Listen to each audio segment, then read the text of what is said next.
Oh, hey, what's up, guys? So today we're going to take a look at the UNI PX30 and how to refill it because I've had a few people asking questions about it.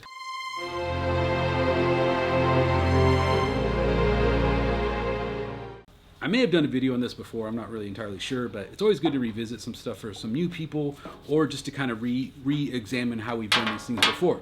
So this is a UNI PX30, a very popular marker with a lot of people. People love them. They're a great marker, about an 8 to 11 millimeter nib. It's kind of like a hard chiseled style nib, very, very nice nib. They come in silver, they come in gold, they come in all these different colors, but I'd say the silver and the black are probably the most popular. Now, they don't come with a lot of ink in them. That's one of the biggest gripes that people have with this marker. It's my biggest gripe, and they don't sell us refills. We've tried to get refills from them, but they're just not available. Mitsubishi Pencil, they are owned by Mitsubishi, they're just not interested in selling us a refill, which is a shame because the stuff in here is so beautiful. Now, we'll revisit that in the future, but in the meantime, let's go ahead and fill it up with some black magic ink, which I think will work very well with the silver that's already in it. And we're also going to put a fresh nib on it, even though this nib is fine. But I want to show you a little something about flaring nibs because that's something a lot of people have been asking questions about. So we'll take this perfectly good nib and toss it. And did I cut this to the right length? Let's see here real quick. Okay. I might want to cut this down just a little bit more. We do sell replacement nibs on the site, by the way, for these Uni broads, but they're meant to go in a variety of markers, so they're just slightly too long for the Uni. So just kind of slice them down a little bit, like you're cutting a salami. There you go.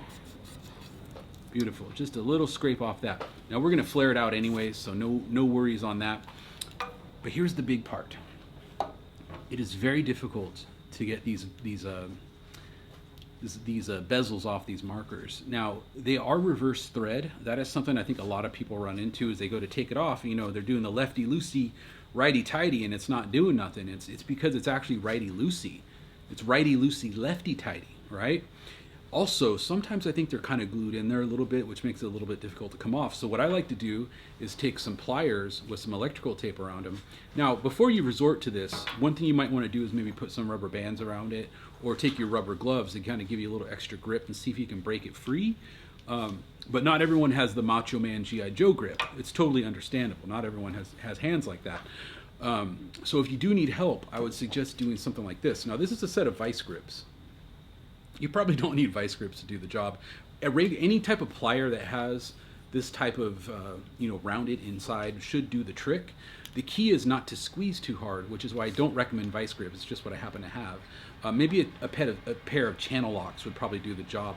And what you want to do is just squeeze it hard enough to hold it, not too tight because you don't want to deform the marker, and just enough to try to break open that seal. Once you crack the seal, you set this down, and you can go ahead and righty-loosey the valve portion right off. So when you take it off, when you take it off, this little bezel right here that holds the nib holder, or whatever you want to call it, it's just a piece of plastic with threading, and there's also a little piece of foam inside of there. Don't lose that foam because your marker will be more leaky if you lose that piece of foam. Also, the valve will be in here as well too. As you can see, there's the valve, and the way this thing actuates is there's basically, Jesus Christ, there's basically a little spring in there, right? If you push this little button right here, it opens up the valve and allows the ink to flow through the marker. This is common with most paint pens, by the way. It's not unusual. Another thing too is when you take this apart, sometimes this comes out as one piece, like the valve will be in there like that. I know this is pretty elementary to some of you guys because some of you guys are actual real experts on this stuff, but I'm trying to think of like a total beginner and what they're going to run into. So keep that in mind. It may be in the marker or it may come out like this as one unit. Either way, you'll probably want to take it out and then before you put it back in there because you might run into some issues with that. You want to seat it in there first and then go ahead and fill it up. So what we're going to do today is we're going to put some black magic ink in there and put a couple drops, and it should mix well with the silver. This marker no longer will be a silver marker. It'll be a juicy black marker. And again, Uni does not sell us refills. Would be a lot cooler if they did, no doubt. But this is a xylene ink. Smells fantastic. Go ahead and fill this up here. All right, that's plenty. So there's a little mix of silver and black. So I suppose we're probably going to get a metallic black coming out of that. And where's Where's my napkin here? Where's my napkin? Just kind of wipe things off here before we put it all together. Okay, check this out. Here's one thing I want to show you guys.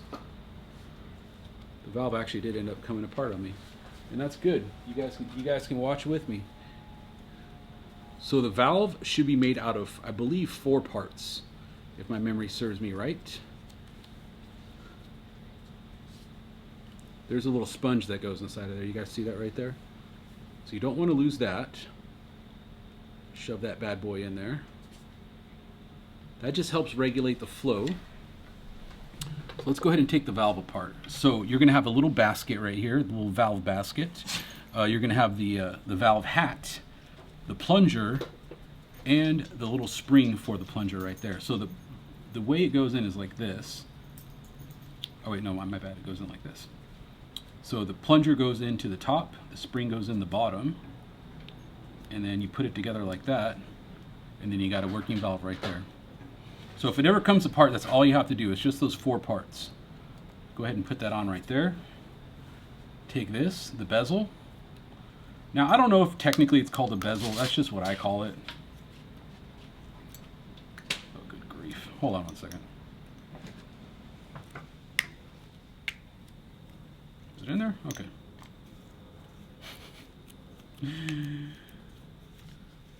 All right, go ahead and screw that on. Sorry, I was threading it on the wrong way myself. That's so funny. Even I forget. Now, some people like to take a little bit of electrical tape and put it on there as well too. It's entirely up to you. I don't know. I don't really do that myself. Okay, go ahead and put the nib in there. Now what we're gonna go ahead and do is just kind of flare out the nib a little bit. Like this. I'm just going to take a little razor blade and just kind of work the edge of the nib. Don't overdo it, because you need to give the nib a little bit of body to it. You don't want it all flopping around on you. You just kind of want to work the edge with this razor blade here. Now some people just kind of rub it on grip tape or whatever. It's entirely up to you. Now I know some of you are probably like, why are you doing this? What it does is it makes it more mop-like, and people really love this up here in the Northwest. Just gives it a lot more flow. It's a lot more juicy, and all around it's just a lot of fun to use. So as you can see, it's a little bit flared right there. Let's go ahead and beat it up a little bit. Give it a nice little shake.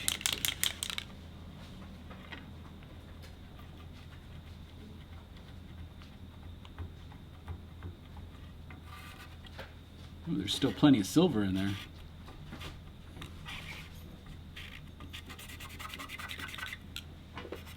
Okay, I think the nib is ready. Wow, look at that. That's beautiful.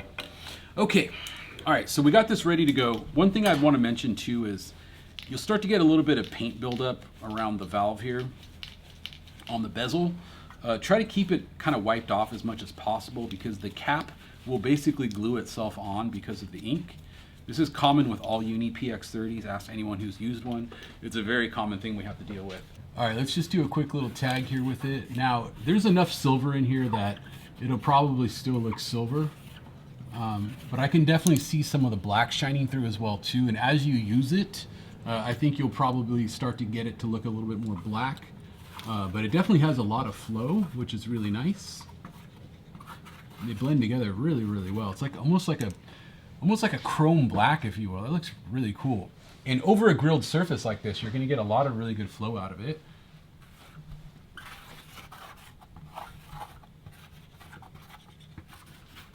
And, you know, I only chose this black because it was just a random color that I had kicking around.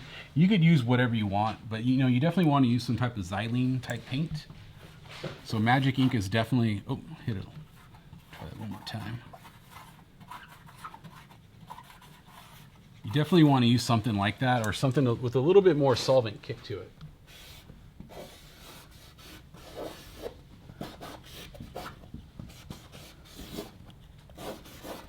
Wow. So yeah, you can definitely see the black in it, but at the same time, it's got that silverness to it, which is really nice.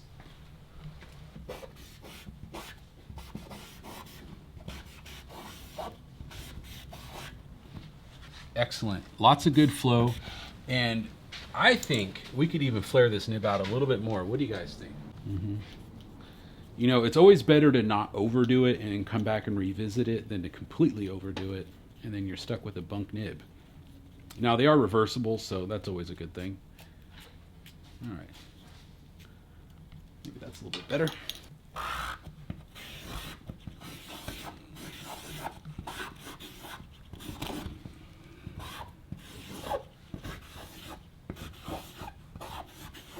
Okay, yeah, very, very nice.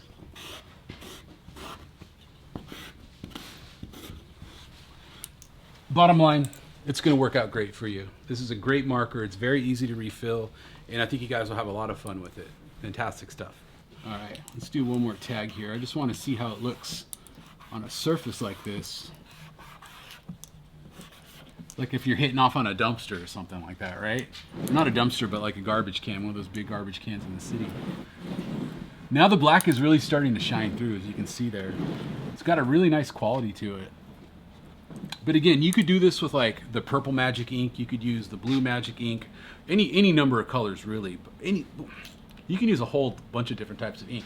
But this is something we have available that's really cheap, easy to do for refills, and you can just keep refilling it, doing whatever you want. But fantastic stuff.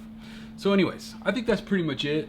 You guys got the lowdown. It's very easy to refill, and it's a little on the messy side. But that's what we do. We get messy over here, so you guys can see. You know, imagine if you did this in your house. Maybe your house is like that, and that's cool. But I would suggest doing this stuff outside. You know, because this stuff is made for outside. Go out there and paint, have a good time. Go kick it with your friends. You know, keep it positive. You know what I mean? That's what I always say. You know, you're just out there writing your nickname on the wall. That's all you're doing. You know what I'm saying? It's just you're going out there, you're having fun, getting up, playing the urban cowboy, if you will. So thank you very much, guys. Hope you guys enjoyed this video.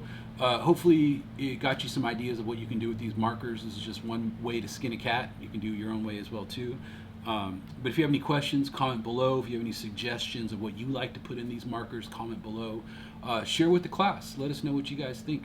But in the meantime, I got to get out of here. I think I'm going to Portland or something. But wherever I'm going, it's going to be awesome. So thank you very much, guys. I hope you enjoyed this video. Talk to you soon.